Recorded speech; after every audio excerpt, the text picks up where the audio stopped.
Assalamualaikum warahmatullahi wabarakatuh.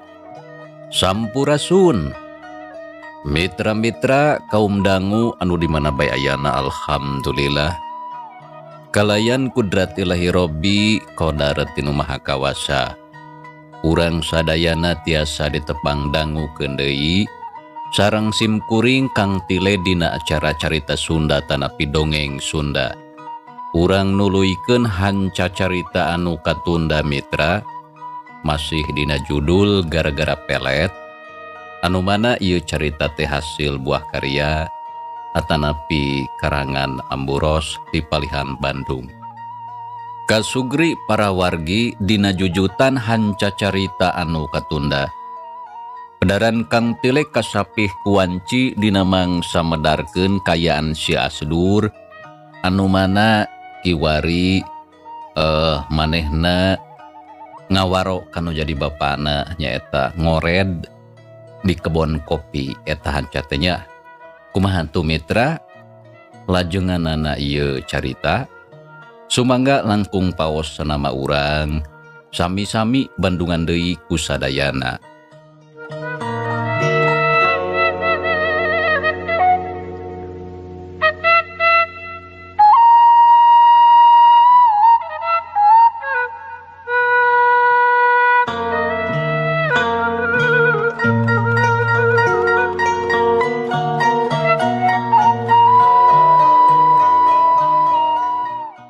Kasugri para wargi gancangna carita kirawanci sariak layung si Asdur geus anjog ka imahna gek atuh amprok jeung Ambu Saidah ngobrol heula sakedeung beri nunda endong anu geus kosong satuluyna kenceling indit rek kapancuran rek mandi teu kuat ku hareudang sareng sena mandi dekul si Asdur dahar bareng jeung indung bapana.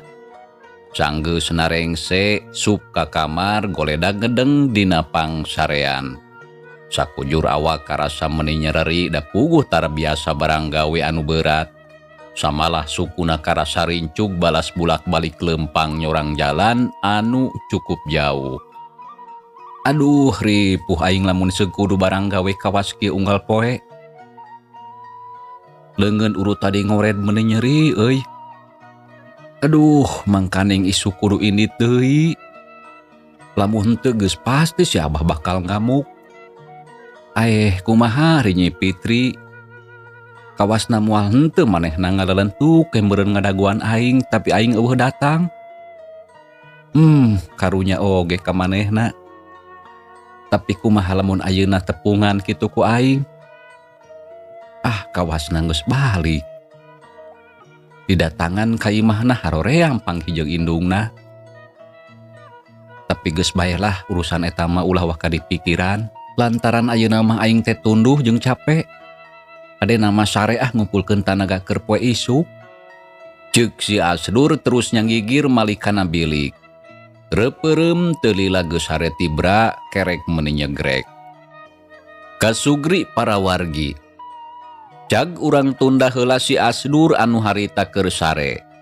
Ayeuna urang malikan deui nyaritakeun Nyi Fitri kirawanci bada asar. Nyi Fitri bebeja ka indungna birum lamun manehna rek ulin ka imah sobatna Nyi Marni. Sok padahal anu sabenerna manehna rek nepungan si Asdur ka tempat anu kamari. Sanggeusna meunang idin ti indungna, kenceling weh Nyi Fitri indit lurusuhan.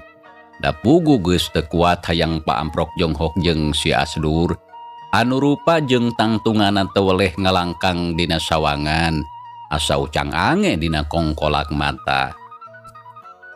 Saenggeus aya kana sawatara waktu, Nyi Fitri anjog ka tempat anu kamari gek diuk dina batu anu lempar. Panon melong weh ka walungan breh katempo loba barudak anu keur ngarojay.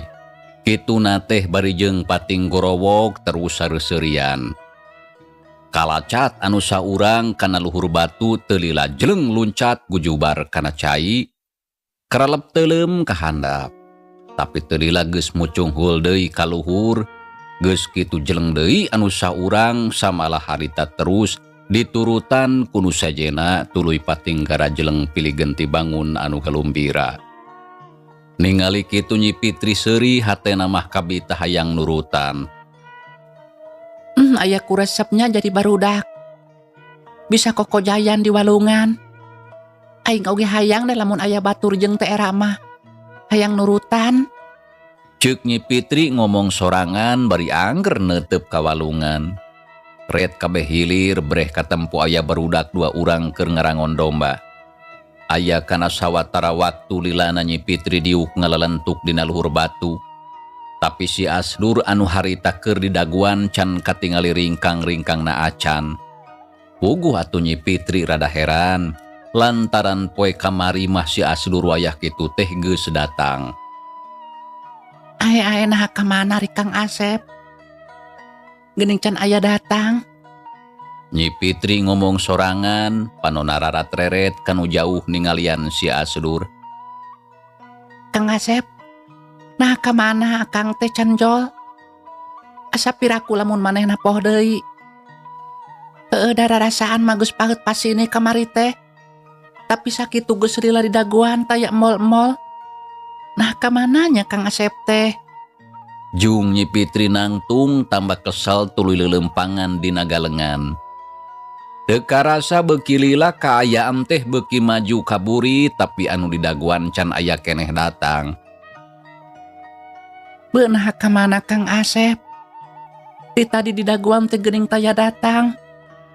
Aing nepi ka geus nyeri beheung sosongeteun balas lila teuing nungguan. Duh Kang Asep, nah ka mana atuh akang teh?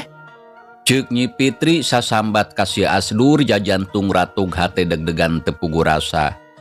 Tinggi selalaki anu jadi panutan hate kembang impian teu datang nepungan. Bareng jeung kitu barudak anu tadi ngarojay di walungan geus haranjat, anu saterusna bring baralik. Nya kitu deui barudak anu keur ngangon domba tuluy bareng baralik, domba ditungtun da puguh geus sarebeuheun. Kaayaan di dinya jadi simpe. Sora barudak geus teu kadenge deui sabab geus jarauh rek marulang ka imahna. Anu kadenge teh ngan saukur sora walungan anu seah ngaguruh mata keung. Kawas nama Kang Asep moal datang. Da geuning kaayaan geus burit sarta geus nepi kana waktuna aing kudu balik. Lantaran lamun teu hariwang bisi emah nyusulan ka imah si Marni. Lamun nyahuun aing ngabohong, teu kabayang sakumaha emak ambeukeunna ka aing. Nyi Fitri gegeren dengan sorangan geus kitu ngalengkahkeun sukuna. Terus ngaleos indit ninggalkeun eta tempat. Ate kacida ngarasa kuciwa lantaran teu bisa amprok jeung si Asdur anu ti beurang keneh geus dicipta-cipta. Gancangna carita, samemeh wanci magrib, Nyi Fitri geus anjog ka imahna. Nya terus kapancuran reku kumbas suku, sanggeus rengse nya terus balik ka imah gok amprok jeung indung bapana anu harita keur ngarobrol di patengahan nyaritakeun kahirupan sapopoe. Tah geuning hidup geus balik. Syukur satadina maku mah rek disusulan. Ceuk Birum bari neuteup ka anakna. Teu kedah disusulan atuh mah. Da abdi oge teu angkat kanu tebih. Ukur ngobrol di bumi Marni. Biraku kudu disusulan sanes budak alit. Walon Nyi Fitri gek diuk gigireun indungna. Memang benar hidup teh lain budak leutik. Tapi sanajan kitu dari nu kasebut kolot mah ka anak. Rek kederek leutik oge keukeuh we atuh sok ngarasa hariwang. Komo ka hidup anu kasebut budak parawan.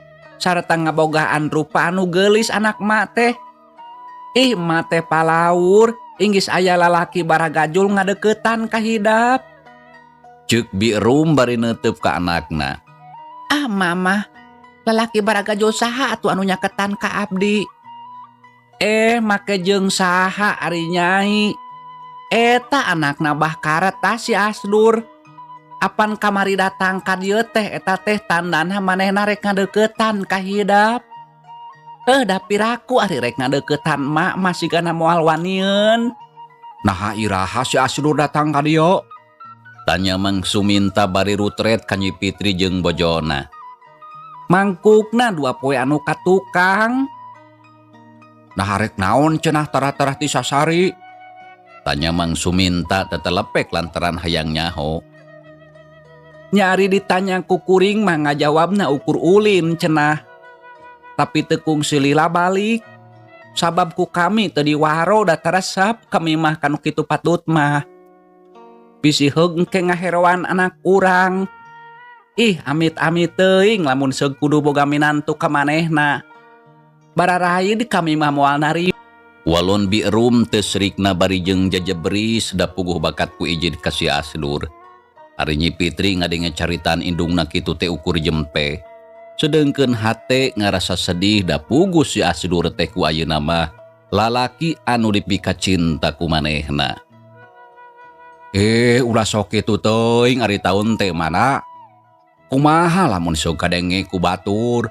Hog dibejakeun ka jinisna. Alah rek dibejakeun ku saha?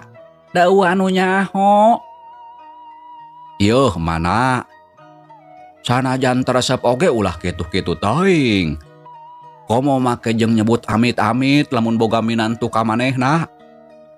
Lantaran ari disebut hirup mah teu nyaho yeuh. Kumaha lamun seug si Asdur teh jodona si Nyai anak urang? Cing rek kumaha lamun kejadian kitu? Alah teu kudu ngarang atuh bapana. Moal anak urang mah moal nepi ka ngajodoh ka lalaki baragajul sigah kitu.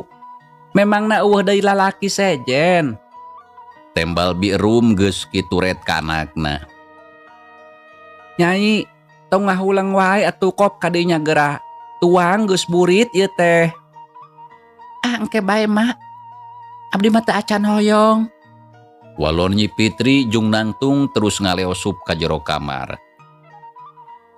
Nya kajen atuh ari can hayang mah. Ceuk Bi Rum terus ngaleos ka tukang rek ngampihkeun hayam.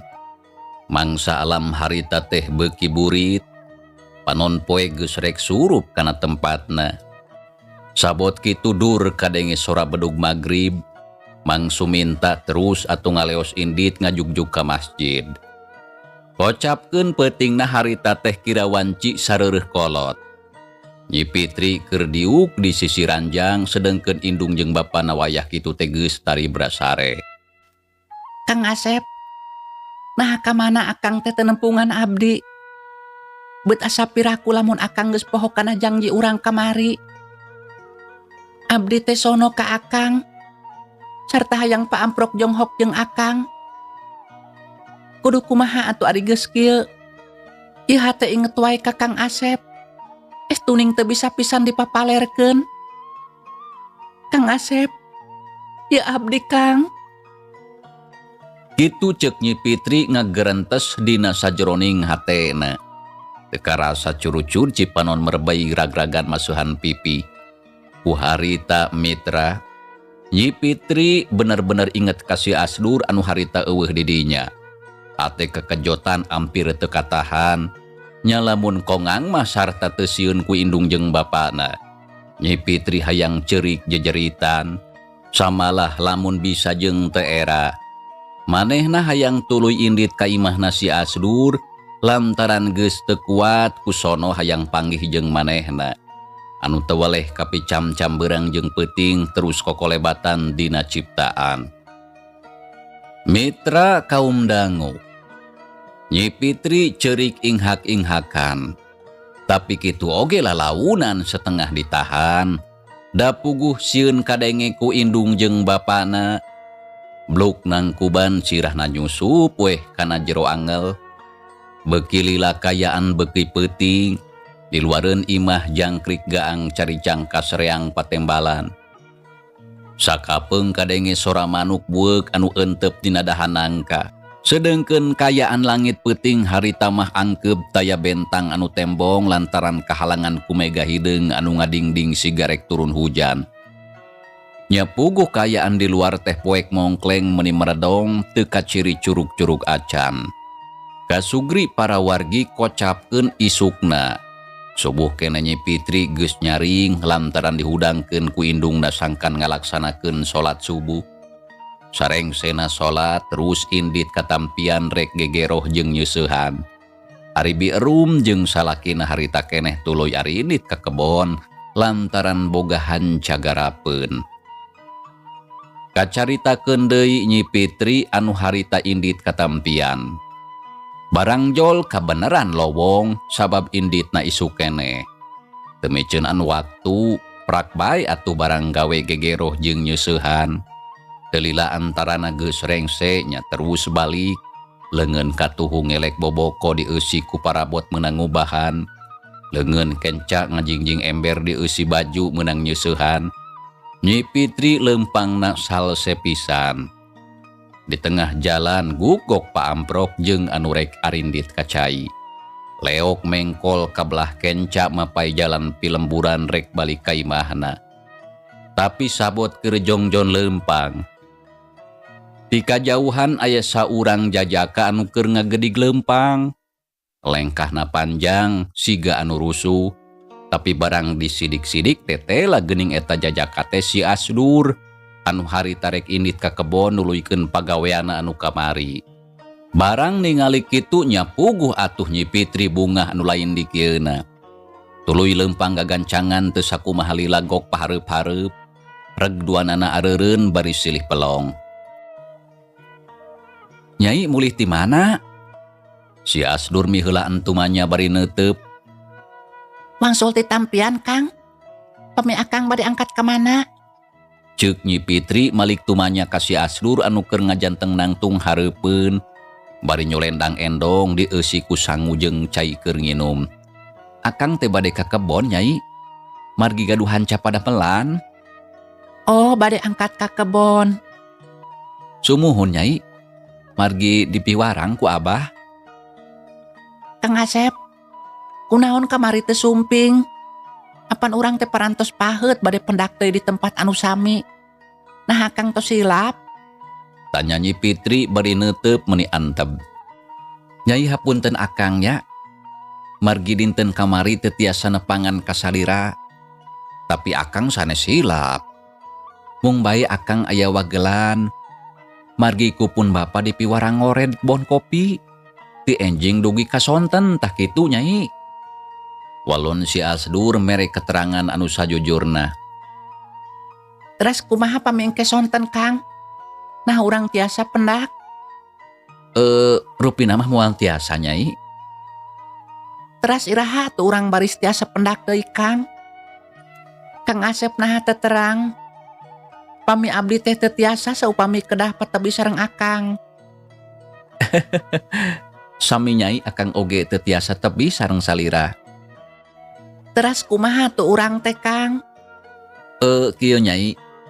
Supados urang tiasa enggal ngahiji, sok atuh enggal dugikeun hubungan urang duaan ka sepuh Nyai. Walon si Asdur bari teu leupas neuteup ka Nyi Pitri. Nya mangga atuh pami kitu mah. Mungkin sonten abdi bade nyarios kapun bapa. Tapi Akang oge samenya kedah kitu. Supados sepuh Akang udinga kana hubungan urang duaan. Tah kumaha pami kitu? Nya mangga atuh. Keun engke sonten Akang oge bade wawartos ka sepuh Akang. Supados hubungan urang tiasa enggal diresmikeun. Tah leres kitu Kang kahoyong abdi teh. Supados urang tiasa sasarengan. Ceuk Nyi Pitri hatena geus teu sabar hayang geura bisa babarengan jeung si Asdur kalayan bebas taya anu jadi panghalang. Nyai, tah ayeuna urang tos sapuk. engke sonten urang duaan nyarios ka sepuh urang masing-masing ngeunaan hubungan urang. Mangga Kang, tapi omat ulah henteu nya Kang. Ceuk Nyi Fitri, ngadenge kitu si Asdur ukur unggek. Kang, ayeuna mah abdi permios bade wangsul. Mangga Nyai, kade ulah hilapnya. Moal Kang. Walon Nyi Fitri geus kitu terus ngaleos rurusuhan rek balik ka imahna. Dijajabkeun ku paneuteup si Asdur nepi ka ngilesna. Bener-bener kabung bulengan Nyi Fitri teh ku aing. Ceuk si Asdur seuri sorangan. Sanggeus kitu tuluy ngaleos ninggalkeun eta tempat rek ngajugjug ka kebon kopi. Kocapkeun deui Nyi Fitri mitra anu harita teh kakaramulang ti tamtian. Sadatangna ka imah geuwat atuh moekeun papakean. Sanggeus rengse sup ka imah sok boboko ditunda wawadahan anu meunang ngumbahan. Nya terus atuh dientepan kana pago. Satuluyna ku prakap rek sakumaha biasana di imah, tapi dina sajeroning kitu teh pikirana terus muter neangan cara anu hade, pikeun nepikeun anu jadi pamaksudana engke sore ka indung bapana. Sok sanajan hate rada hemar-hemir, da puguh sieun ku indung jeung bapana. Tapi Nyi Fitri rek lahan nepikeun maksudna lantaran geus teu kuat hayang hirup jeung si Asdur. Ceuk pikirna sanajan kumaha bae carana manehna kudu laksana hirup ngawangun rumah tangga jeung si Asdur, sok sanajan teu disatujuan ku indungna. Ah kajen kumaha engke bae ngeunaan emak mah. Anu penting aing kudu buru-buru nepikeun pamaksudan. Sok sanajan geus tangtu kayaan bakal piriweuheun. Lantaran emang geus pasti moal satuju. Tapi aing moal mundur rek keukeuh dina pamadegan. Lantaran lamun aing mundur, geus pasti moal bisa hirup bebarengan jeung Kang Asep. Ceuk Nyi Fitri ngomong sorangan, pikir geus buleud rek nepikeun pamaksudana.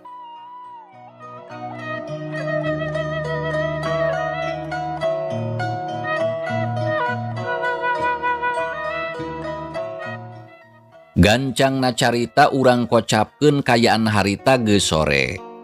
Birum jeung Mang Suminta geus baralik ti kebon samalah geus rengse dahar. Duanana terus dariuk di tengah imah. Sedengkeun Nyi Fitri harita teh keur aya di jero kamar diuk ngajentul sorangan di sisi ranjang. Bari jeung setengah malaweung pikirana bingung. Maksud hayang gancang nepikeun eusi hatena. Tapi can wani pok rek ngomong teh jadi asa-asa da puguh sieun. Lantaran anu rek ditepikeun ka indung jeung bapana geus pasti bakal ngajadikeun pasoalan di kulawargana. Antukna Nyi Fitri jadi ngahuleng, hatena bingung teu mangih tungtung susah anu taya hinggana. Teu karasa kayaan harita teh geus maju kaburit, tapi Nyi Fitri can diingkah tina tempatna. Teu lila dur kadenge bedug magrib leos Mang Suminta indit ka masjid. Ari bieurum tuluy ka pancuran rek abdas. Caritana wanci magrib geus kaliwat mitra. Mang Suminta geus balik deui ka imahna gek diuk di patengahan bari ngelepus udud. Makna ka mana ari si Nyai? Nah hati tadi asa can kaciri. Ceuk Mang Suminta nanyakeun anu jadi anakna. Aya di kamar. Keur naon ngahekok di kamar meuni teu kaluar-luar? Nyaduka teuing atuh da di titah dahar oge canpek. Walon birum kituna teh bari jeung pakpikpek nilepan papakean. Titah kaluar atuh budak teh. Tong diantep isi kuna naon. Ah make jeung kuna naon ari taeun teh. Saha anu nyaho ari taeun teh. Bisi keur gering atawa kumaha. Ulah sok antepan ari kanu jadi anak mah yoh. Sabab bisa aya pasoalan di luar sakanyaho urang. Lantaran tara biasana anak urang teh kawas kitu. Cing sok keruan cenah kaluar. Bejakeun bapa aya piumongeun geutuh. Ceuk Mang Suminta nitah ngageroan anakna. Nyaheug atuh urang geroan. Tembal Birum geus kitu gero nyalukan anakna. Nyai. Nyai. Nyai. Kadieu cek Bapa hidup aya piomongan. Ceuk Birum bari jongjong nilepan baju. Aya naon, Mak? Walon Nyi Fitri ti jero kamar. Kuat kadieu cenah cek Bapa hidup. Mangga. Jawab Nyi Fitri jung nangtung tina diukna. Nya terus gura-giru keluar ti kamar. Sorog ka tengah imah gek diuk dina samak teu jauh ti indungna. Made aya picarioseun naon, Bapak? Tanya Nyi Fitri bari neuteup ka bapana. Tayapi caritaeun anu penting, Nyai. Ngomong kitu sote atuh ngarah hidup keluar. Nya atuh urang ngobrol cara biasana. Da hidup oge sanajan aya di kamar tangtu acan sare wayah kiwari mah. Ceuk Mang Suminta bari neuteup ka anakna. Oh, gitu. Walon Nyi Fitri pondok geus kitu jep-jempe samala terus ngahuleng. Sajongjongan tiluana taya anu cacarita kayaan di jero imah jadi simpe. Nyai, kunaon diajak ngobrol teh kala ngahuleng? Da biasana mah hidup teh sok galokak geuning cacarita ka bapa. Samalah pasoalan anu kasebut teu penting oge sok dicaritakeun.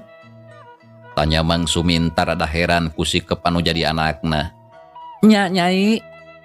Nah sikap hidup teh asa beda. Nah aya anu keur dipikiran.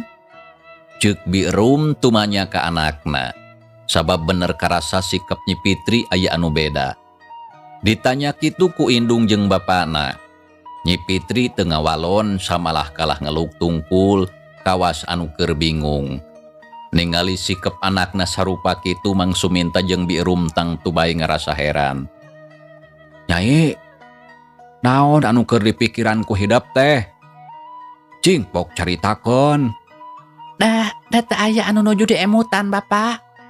Walon Nyi Fitri nyaritana rada gugup. Ningali sikap Nyi Fitri siga kitu nya puguh bae atuh matak ngondang rasa kapanasaran.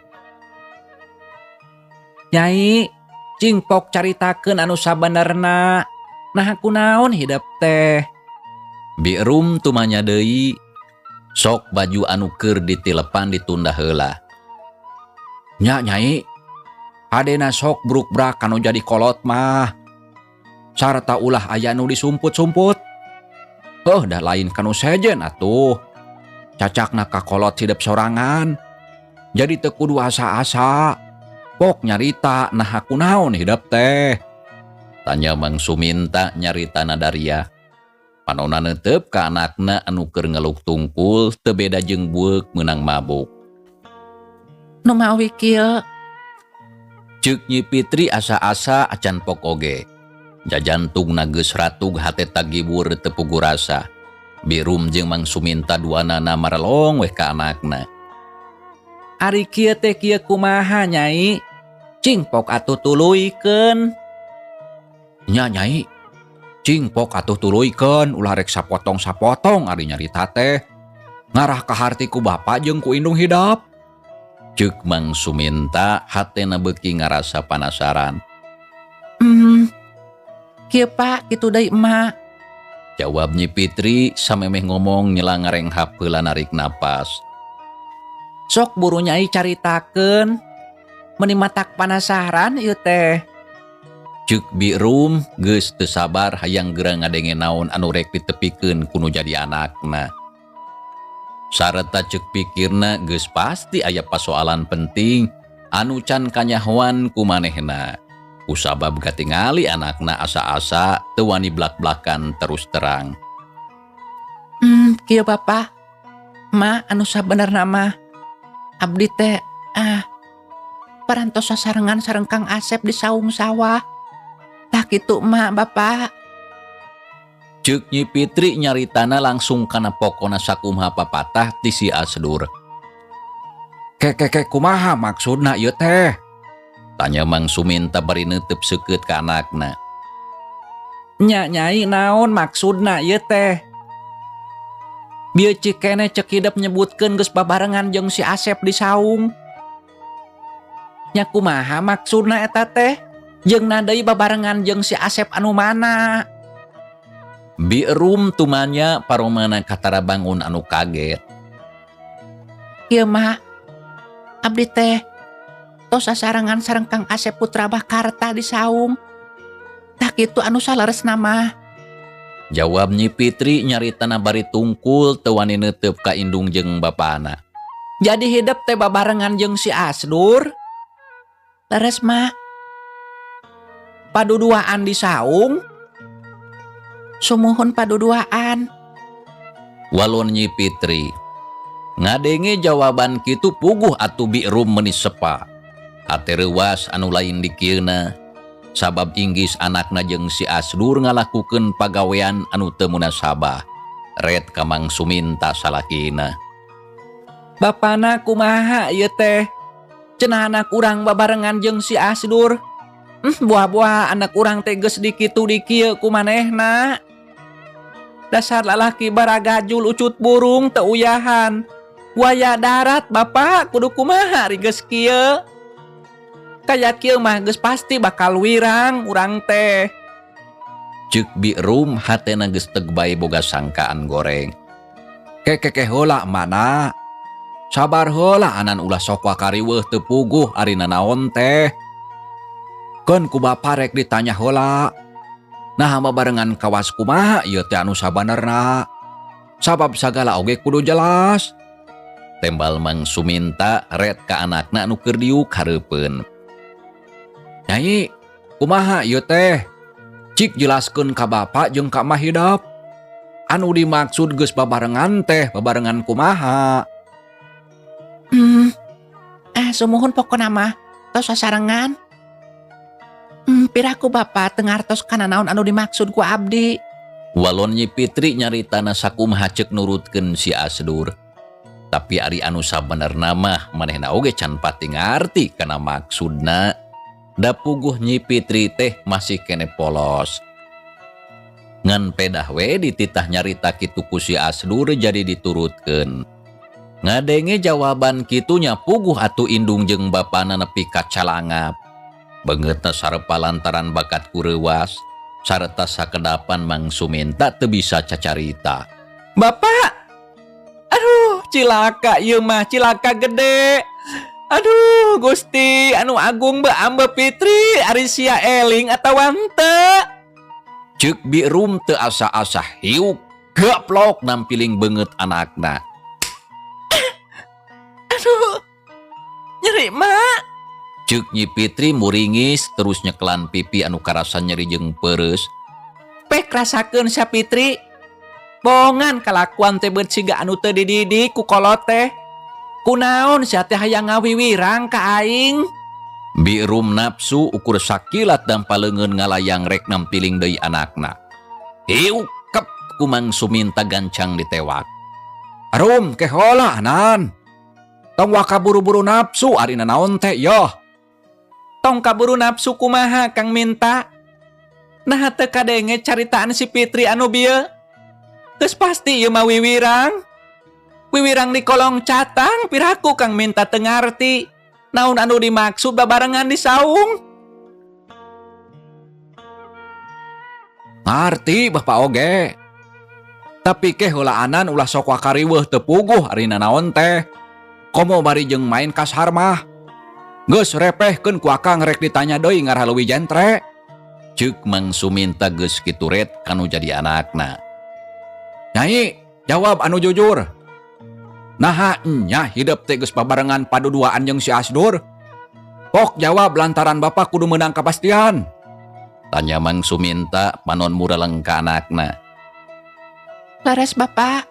Walon Nyi Fitri pondok. Narima jawaban kitu Mang Suminta nepi ka neureuy ciduh. Panonna molotot huntuna kakerot keheul kanu jadi anakna. Ceuk pikirna Nyi Fitri geus bener-bener nyieun pagawean anu teu munasabah jeung si Asdur. Sok padahal mah teu kitu da anu sabenerna mah sok sanajan nya si Asdur jeung Nyi Fitri geus babarengan. tapi dengan saukur ngobrol teu ngalakukeun pagawean anu teu uni. Tuh Kang Suminta, kekeh geuning kitu jawaban anak urang teh. Geus bae ayeuna mah ulah loba ngomong, gancang kaditu tepungan Mbah Karta ka imahna. Sarta bejakeun lamun anakna si Asdur kasebelan teh manusa ucut burung, geus babarengan jeung anak urang ketuh. Sakalian penta tanggung jawabna. Sabab lamun henteu geus pasti bakal cilaka gede lamun kawas kieu mah. Tah meumpeng ayeuna can aya batur anu nyahoeun. Jadi geus kaditu buru-buru tepungan indung jeung bapakna.